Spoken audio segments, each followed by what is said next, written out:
మీరు గమనిస్తే ఇందులో యాక్చువల్లీ తమ్మిడిహట్టి ఆ పైన దిస్ ఈజ్ తమ్మిడిహట్టి. ఈ తమ్మిడిహట్టి దగ్గర నీళ్లు లేకపోతే మనం తమ్మిడిహట్టి ఈ సోర్స్ నుంచి ఇక్కడ ఎల్లంపల్లికి నీళ్ళు తెచ్చుకునే ప్రొవిజన్ ఉండేది.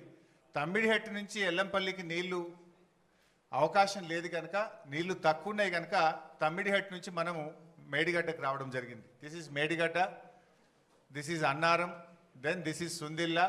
సుందిల్ల నుంచి మనం ఎల్లంపల్లికి తెచ్చుకుంటాం. మారింది ఓన్లీ ఒకటే సిస్టమ్. తమ్మిడిహట్టి నుంచి ఎల్లంపల్లికి నీళ్ళు వచ్చే బదులు మేడిగడ్డ నుంచి ఎల్లంపల్లికి నీళ్లు తెచ్చాం.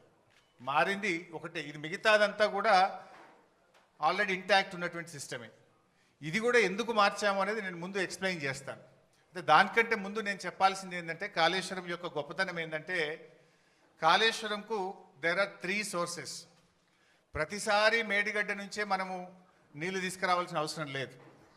పైన ఎస్ఆర్ఎస్పిలో బ్రహ్మాండమైనటువంటి వరద వస్తే, ఎస్ఆర్ఎస్పి ప్రాజెక్టుకు నీళ్ళు వస్తే, ఎస్ఆర్ఎస్పి నుంచి మిడ్ మానేరుకు డైరెక్ట్గా నీళ్లు తెచ్చుకుంటాం.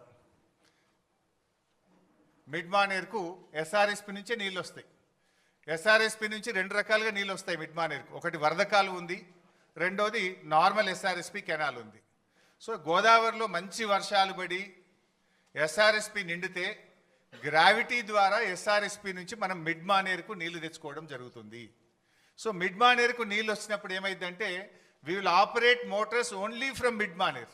మన పంపింగ్ స్టేషన్స్ మిడ్ మానేర్ నుంచి వాడి అన్నపూర్ణ రిజర్వాయరు, రంగనాయక సాగర్ రిజర్వాయరు, తర్వాత మన మల్లన్న సాగర్, తర్వాత కింద కొండపోచమ్మ సాగర్, ఇవన్నీ కూడా మనం ఆపరేట్ చేస్తాం. ఇది మల్లన్న సాగర్, ఇది రంగనాయక సాగర్, ఇది Annapurna, then this is mid Maner. ఇగో ఎస్ఆర్ఎస్పి నుంచి 2 సిస్టమ్స్ ఉన్నాయి. ఇది వరద కాలువ ద్వారా నీళ్ళు వస్తాయి, 2 ఎస్ఆర్ఎస్పి కెనాల్ ద్వారా కూడా నీళ్ళు వస్తాయి. సో మనకు ఎప్పుడన్నా గోదావరిలో మంచి వరద వచ్చినప్పుడు, మంచి వర్షాలు వచ్చినప్పుడు మనము ఈ మేడిగడ్డ ఆపరేట్ చేయము, ఎల్లంపల్లి కూడా ఆపరేట్ చేయము. డైరెక్టు ఎస్ఆర్ఎస్పి నుంచే మిడ్ మానేరుకు గ్రావిటీ ద్వారా నీళ్ళు వస్తే ఇక్కడి నుంచి మాత్రమే పంపింగ్ సిస్టమ్ను ఆపరేట్ చేసుకునే ఫెసిలిటీ ఉంది. Point number 1. పాయింట్ నెంబర్ 2, కొన్ని సందర్భాల్లో ఎస్ఆర్ఎస్పికి నీళ్ళు రావు, కానీ మనకు ఎల్లంపల్లికి నీళ్ళు వస్తాయి. ఈ పైన కడెం రిజర్వాయర్ నుంచి ఎల్లంపల్లికి వస్తాయి. ఎల్లంపల్లికి ఓన్ క్యాచ్మెంట్ కూడా ఉంది, కడెం క్యాచ్మెంట్ ఉంది. అప్పుడు ఎల్లంపల్లి నుంచి మోటార్ లాంచ్ చేసి మిడ్ మానేరు తెచ్చుకుంటాం. మిడ్ మానేరు నుంచి ఈ సిస్టమ్ అంతా కూడా నడుస్తుంది. ఈ 2 చోట్ల నీళ్లు రానప్పుడు, అంటే ఎస్ఆర్ఎస్పికి వరద నీళ్లు రానప్పుడు, కడెం నిండకుండా ఎల్లంపల్లికి కూడా నీళ్లు రానప్పుడు, ఎక్కడా నీళ్లు లేనప్పుడు కూడా తప్పకుండా నీళ్లు ఉండే పాయింట్ మేడిగడ్డ. అప్పుడు మాత్రమే మేడిగడ్డ నుంచి మోటార్ లాంచ్ చేస్తాం. అయితే ఈ మధ్య మీరు చూస్తే గవర్నమెంట్ కాళేశ్వరం వాడకుండానే పంట పండింది అని ఒక గోబల్స్ ప్రచారం చేస్తున్నారు కాంగ్రెస్ నాయకులు. ముఖ్యంగా ఉత్తమ్ కుమార్ రెడ్డి, రేవంత్ రెడ్డి పదే గోబల్స్ ప్రచారం చేస్తున్నారు. అది కాళేశ్వరం వాడకుండా కాదు. మనకు ఈసారి మంచి వర్షాలు పడ్డాయి. నార్మల్ రెయిన్ఫాల్ కంటే లాస్ట్ ఇయర్ ఎక్సెస్ రెయిన్ఫాల్ ఉంది తెలంగాణలో. అందువల్ల వర్షాలు బాగా పడడం వల్ల ఏమైంది, ఎస్ఆర్ఎస్పి నుంచి మిడ్ మానేరుకు నీళ్ళు తెచ్చుకున్నాం. మిడ్ మానేరులో పంపు చేసి అన్నపూర్ణ, రంగనాయక సాగర్, మల్లన్న సాగర్, కొండపోచమ్మ సాగర్ ఇవన్నీ కూడా నింపినాం ఈసారి. సో అన్నపూర్ణ కింద పంట పండింది, రంగనాయక సాగర్ కింద 1,00,000 ఎకరాల పంట పండింది, మిడ్ మానేరు కింద 70-80 వేల ఎకరాల పంట పండింది, కొండపోచమ్మ సాగర్ కింద కూడా పంట పండింది. అంటే మరి ఇదంతా కాళేశ్వరంలో భాగం కాదా? వర్షాలు బాగుపడ్డాయి కనుక మనం ఇక్కడ మోటార్ లాంచ్ చేయకుండా డైరెక్టు ఎస్ఆర్ఎస్పి నుంచి మిడ్ మానేరుకు వచ్చినాయి.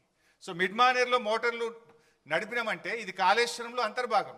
ఇక్కడ కాళేశ్వరం ప్రాజెక్టులో కట్టిన మోటార్లతోనే అన్నపూర్ణకు నీళ్ళు వచ్చినాయి, అన్నపూర్ణలో పెట్టిన మోటార్లతో రంగనాయక సాగర్ నీళ్ళు వచ్చినాయి, రంగనాయక సాగర్లో మోటార్లు నడిపితే మల్లన్న సాగర్ నీళ్ళు వచ్చినాయి, మల్లన్న సాగర్లో మోటార్ నడిపితే కొండపోచమ్మ సాగర్కు నీళ్ళు వచ్చినాయి. ఈ వ్యవస్థ అంతా కూడా పనిచేయడం వల్లనే పంట పండింది. మొదటి పంటకు, రెండవ పంటకు. ఇక్కడ దుబ్బాక శాసనసభ్యులు ప్రభాకర్ రెడ్డి గారు ఉన్నారు. వారికి మల్లన్న సాగర్ నుంచి దాదాపు వారి నియోజకవర్గంలో కొన్ని 100 చెరువులు, చెక్ డ్యాములు నింపితే అద్భుతమైన పంట పండింది. మెదక్ మాజీ ఎమ్మెల్యే పద్మాదేవేంద్ర రెడ్డి గారు ఉన్నారు.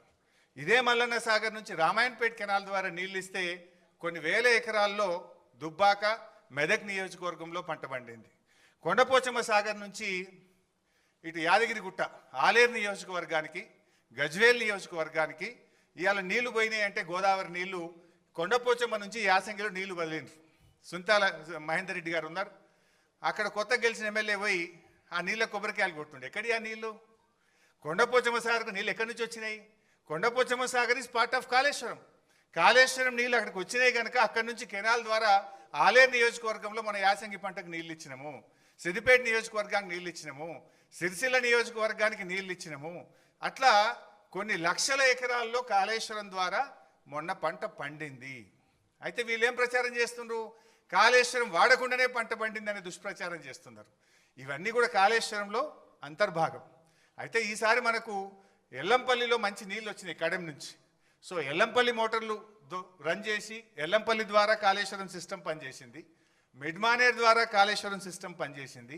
ఈ రెండు సిస్టంలు వాడడం వల్ల ఈసారి బ్రహ్మాండమైనటువంటి పంటలు పండినాయి.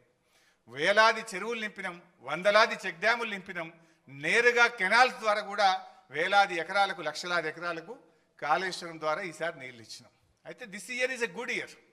వర్షాలు బాగుపడడం వల్ల మనము మిడ్మానేర్ ఎల్లంపల్లి నుంచి మాత్రమే కాళేశ్వరం సిస్టమ్ నడుపుకున్నాము, దాని ద్వారా పంట పండింది. సో ఇప్పటిదాకా జరిగిన ప్రచారం ఏదైతే ఉందో వీళ్ళు రేవంత్ కానీ ఉత్తమ్ గారు చేసేది పూర్తిగా కాళేశ్వరం లేకుండా పంట పండింది అనేటువంటిది పూర్తిగా సత్యదూరమైనటువంటిది. So Kaleshwaram has 3 sources.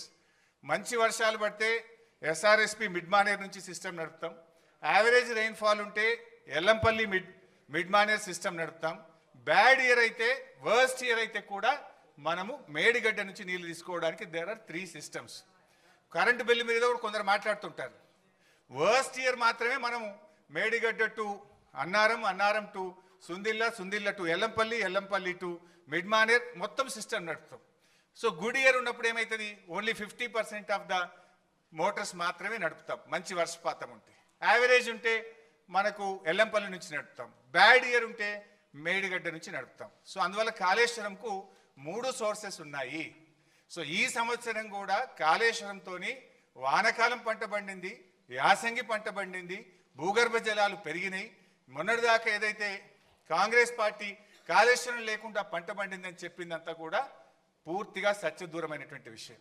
In fact BRS government రాకముందు ప్రాజెక్టుల ద్వారా చెరువులు నింపే ఫెసిలిటీ లేదు. కానీ కేసీఆర్ గారు నిర్ణయం తీసుకొని దాదాపు 3200 తూములు కెనాల్స్కు పెట్టి వేలాది చెరువులు నింపేటువంటి ఒక కీలకమైన నిర్ణయం ఆ రోజు బీఆర్ఎస్ ప్రభుత్వం తీసుకున్నది. అందువల్లనే ఇప్పుడు ఈ ఫ్లడ్ ఫ్లో కెనాల్ ఇది కూడా ఒక రిజర్వాయర్గా మారిపోయి ఈ ఫ్లడ్ ఫ్లో కెనాల్కు 2 వైపులా చొప్పదండి, జగిత్యాల, కొరుట్ల నియోజకవర్గంలో ఈ ఫ్లడ్ ఫ్లో ద్వారా కూడా పెద్ద ఎత్తున చెరువులు నింపే కార్యక్రమం కూడా జరిగింది. వాగుల్లో కూడా ముఖ్యంగా మొన్న కూడా నేను పంపినాం. ఈ మన మిడ్మానేర్ నుంచి మొన్న ఎండాకాలం దుబ్బాక నియోజకవర్గంలోని కుడవెల్లి వాగు నీళ్లు వదిలితే మన ముస్తాబాద్లోని అప్పర్ మానేర్ ప్రాజెక్టు నిండింది. అదేవిధంగా కొండపోచమ్మ సాగర్ నుంచి హల్దీ వాగులో నీళ్లు వదిలితే నర్సాపూర్ నియోజకవర్గం సుంతా లక్ష్మారెడ్డి గారి నియోజకవర్గంలో దాదాపు 10ల సంఖ్యలో చెక్ డ్యాంలలో వెల్దుర్తి, కొల్చారం, కౌడిపల్లి ఆయా మండలాలకు నీళ్లు వెళ్ళి బ్రహ్మాండంగా ఆ ప్రాంతంలో పంటలు పండినాయి. మన యాసంగిలో కూడా పంటలు పండినాయి. సో కాళేశ్వరం ద్వారా మనము యాసంగిలో కూడా బ్రహ్మాండమైనటువంటి పంటలు పండినాయి. సో కాళేశ్వరం వాడకుండా పంట పండిందని కాంగ్రెస్ చేస్తున్న దుష్ప్రచారం పూర్తిగా సత్యదూరమైనటువంటిది. నెక్స్ట్